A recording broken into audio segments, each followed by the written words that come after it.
All right, man. I had my godson in the shop. He's going to start working with me. Super excited about that. To have any help, especially somebody who is as young and as hungry as him. So I just wanted somebody hungry, somebody hungry and somebody I could depend on.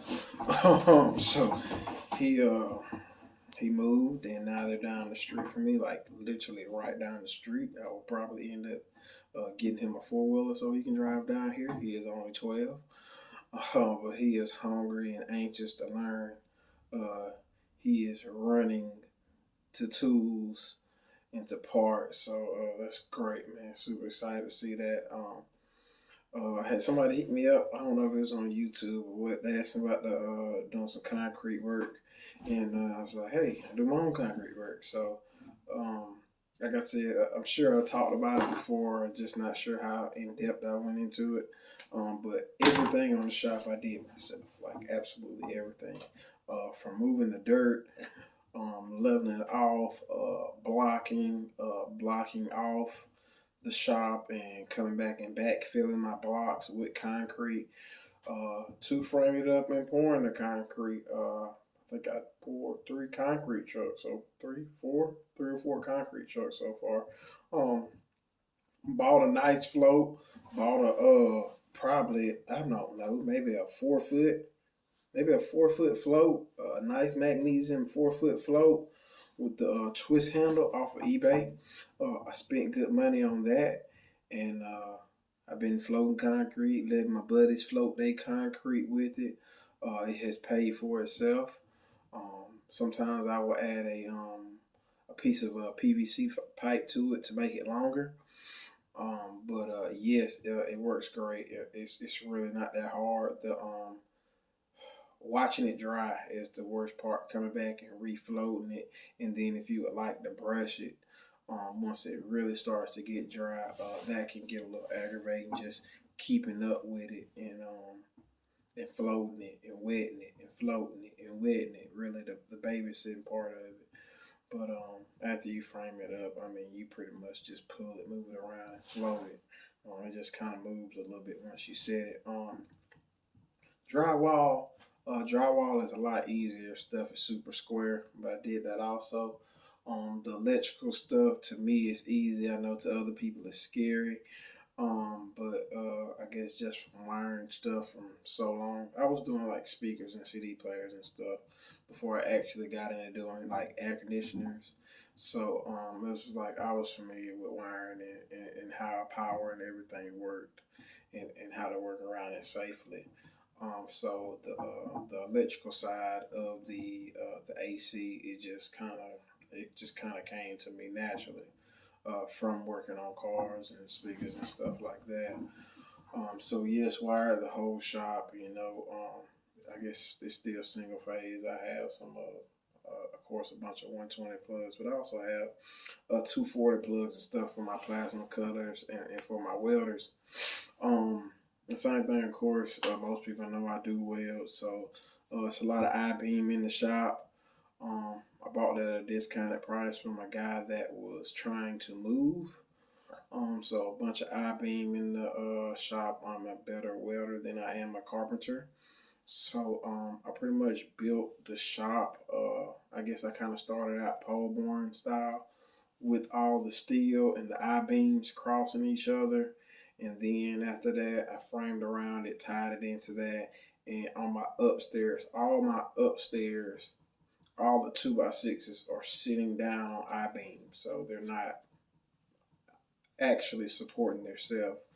They're all sitting down on the I beams. So, and all my I beams are welded, and braced. So, um, that's pretty much how my shop went up or whatnot. I got this here because Sage. I saw one of Sage's old shop, and he had it upstairs where you can look down and see the the people working or the cars down there. Don't master Sage. So I want to do that. I wanted upstairs with an office, and I could look down and see the cars and stuff. So that's why that is there. I am doing an addition. And like it, man, it's no shame, man. It is no shame in my game, man. And say this here because I still do have a great dad. Just so it can help somebody. My parents aren't together. They split up later on when I think I was in college.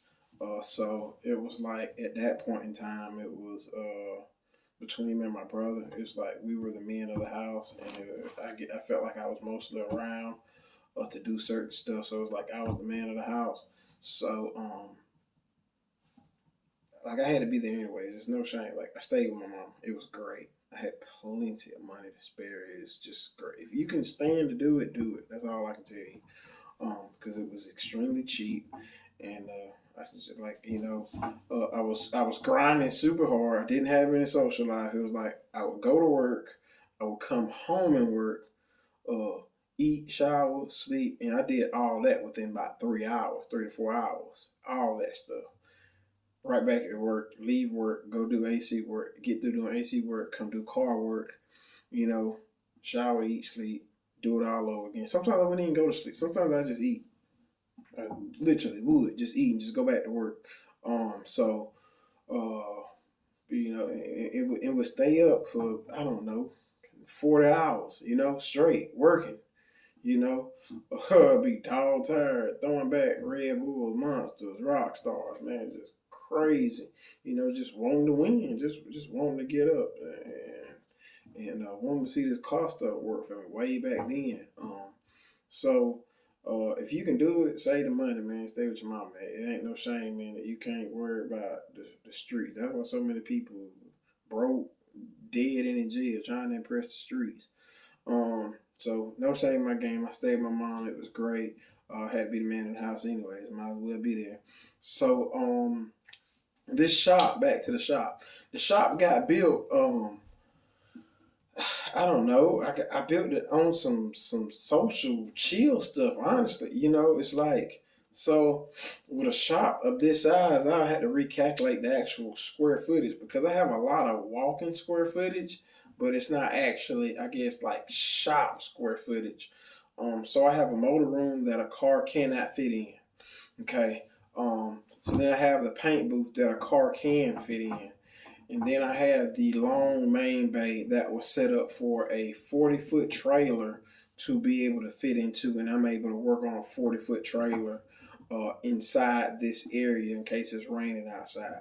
Okay, so that will store 2 cars. So I can get all of 3 cars in here, but the square footage here is probably, I don't know, double that, possibly. There's nothing over this area right here, but there is right there. So there's living quarters, and it's living quarters and its own heat and AC in that area there. This AC here is tied in with the pool room, my office, and also the work area down here.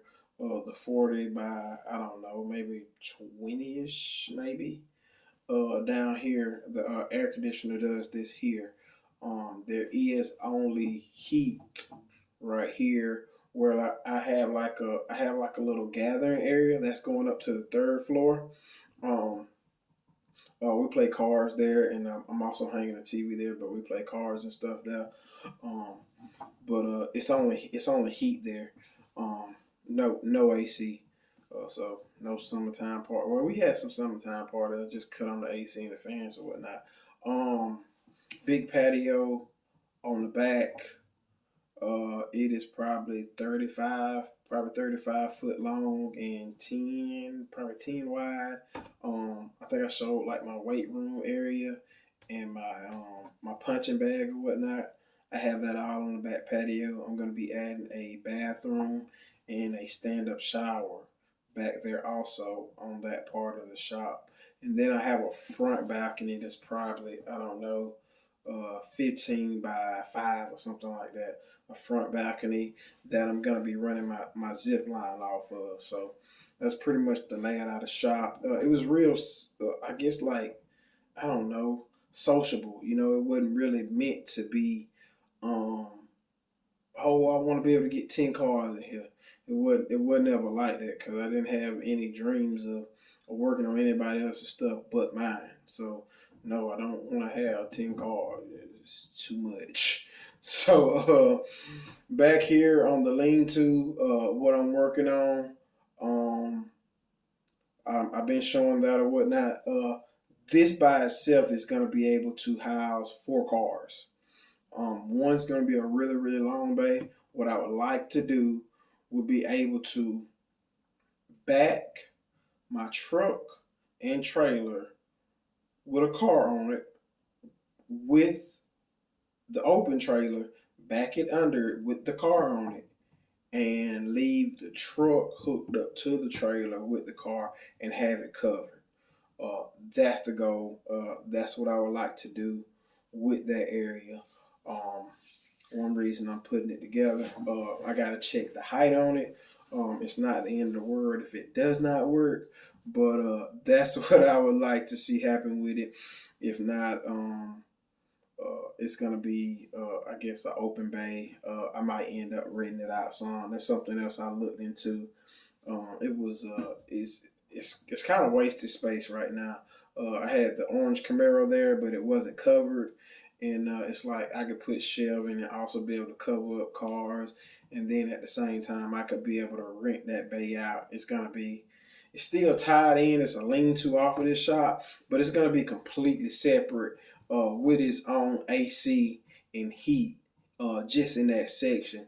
So I would be able to rent that out to somebody if I decide to take on a job, or like I said, just somebody individually wants to rent it out, or like I said, I have some people that come over here and help me do stuff. Jamerson, who did the install for E-Redis or whatnot. If somebody wants to do a LS swap, like I said, the LS swaps, they can get done. Regular engine swaps can get done. He'll be doing that. It's not gonna go down in my shop anymore. It's gonna go down in the other shop that's tied to my shop. So yeah, man, I said looking forward to that. I got a couple of sticks I'm gonna be adding tonight. I got one more 2x6 I gotta add and cut it off, flush, square some stuff, get some boards going across for my 10. And after that, it's like the hard part. I'm not gonna say the hard part. One of them, not the most expensive. The concrete's gonna be the most expensive, but the 10 is expensive. So I gotta take some measurements, and I gotta get these folks to. I gotta get in line. Maybe they're not backed up. Haven't been any bad storms come through here, and maybe the next day or two, maybe by the weekend, I can get me some 10, and I can start getting that laid out, and I got a bunch of free insulation that I went and picked up, and I can start getting all that stuff in, and working on that process there of seeing all that come together, man. So stay tuned on that, and I'll be showing some time lapse stuff of me framing it, and I'll give you a walkthrough if you're trying to do a lean-to or a shop yourself, and I just try to give you some pointers on that.